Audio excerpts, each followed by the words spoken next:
안녕? 나는 카봇이야. 올해 어린이날 선물로 아이들에게 기쁨을 주고 싶은데 여기저기 덕지덕지 플라스틱 포장이 붙어 있어서 걱정이야. 결국 다 쓰레기가 돼서 환경오염을 하게 될 텐데 아이들에게 좋은 건지 모르겠어. 카봇아 안녕? 나는 키티야. 나도 그래. 재활용도 안 되는 내가 만들어지고 소각되며 생길 온실가스가 걱정돼. 정말 왜 우리는 이렇게 만들어져야 하는 걸까? 누가 좀 도와주면 좋겠어. 맞아. 도와줘. 장난감들이 구조 요청을 했네요. 이제 곧 어린이날이죠. 저희도 어린이날을 맞아서 어린이 용품의 포장재를 좀 분석해 보려고 해요. 이런 포장을 한 용품들이 진짜 어린이를 위한 것인지 의문이 들거든요. 어린이 용품 왜 이렇게 만드는 걸까요? 장난감 전문가를 찾아왔습니다. 저는 사단법인 투루의 박준성 사무총장이고요.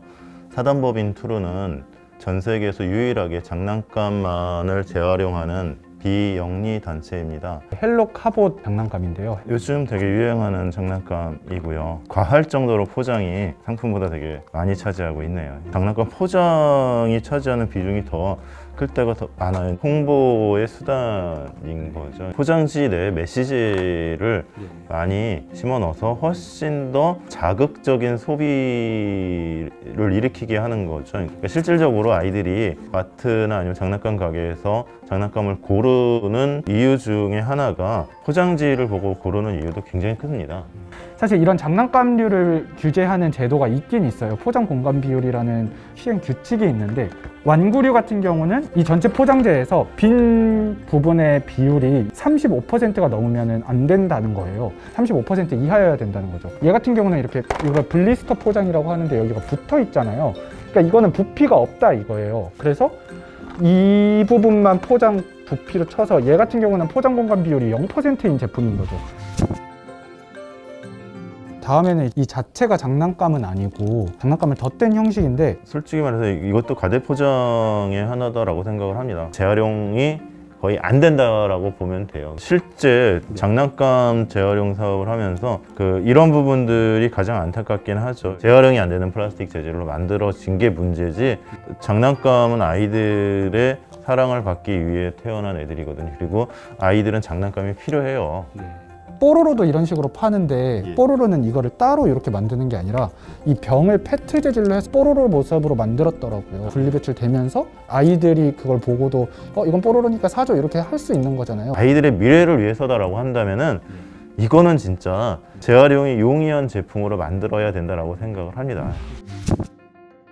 엉뚱 발랄 콩순인데요. 이런 것들을 다 뜯어야지만 복잡하게 돼 있네요. 이건 포장 뜯는 것도 진짜 심각합니다. 그러네요. 일이네요 이것도. 이게 제일 큰일이에요. 이만큼 장난감을 포장하는데 지금 이만큼의 포장재가 나온 거죠. 이 플라스틱이 고정재 역할을 하려고 들어있는 건 줄 알았거든요. 근데 이 고정재가 있으면서 이 철사가 또 있으면서 이 테이프도 또 있어가지고 사실 3단 고정인 거잖아요. 하지만 얘네들은 페트 재질이 맞고요.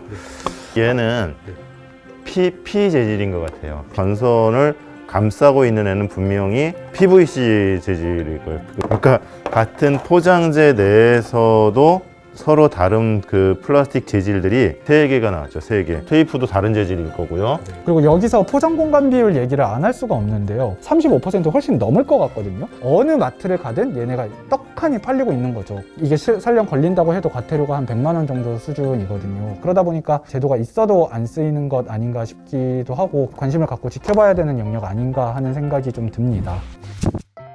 이거는 이제 마지막 제품인데요. 뚜껑이 지금 없잖아요. 이것만 하더라도 굉장히 재활용하게 용이하게 포장이 돼 있는 거다라고 생각을 합니다. 일단은 종이로 돼 있는 코팅이 안 된 설명서가 있고요. 여기도 요거 철사가 움직이지 말라고. 얘도 뜯어놓고 보니까 포장에 비해서 작긴 작네요. 느낌이. 그래도 아까 콩순이보다는 간소해 보이긴 합니다.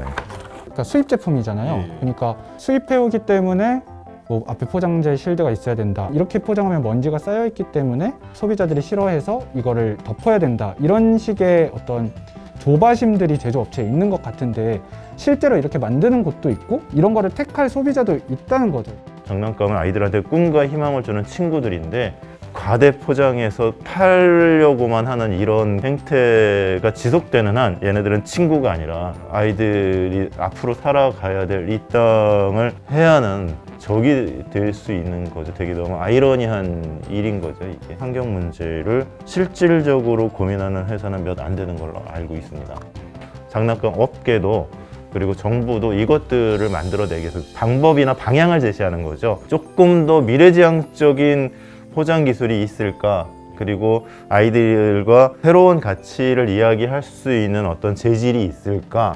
앞으로의 가치는 재활용이 용이하고 친환경적이고 아이들 몸에 좋고 그리고 좀 내추럴하고 지속 가능한 제품들을 쓰는 게 훨씬 더 멋지다, 훨씬 더 훌륭하다 라는 제안을 하면서 접근했으면 좋겠다라는 생각이 들어요. 규제를 만든다 하더라도 그 환경에 대한 어떤 그 의식 있잖아요. 없으면은 이게 실질적으로 실효성 있게 되기가 되게 힘들 거란 생각이 들어요.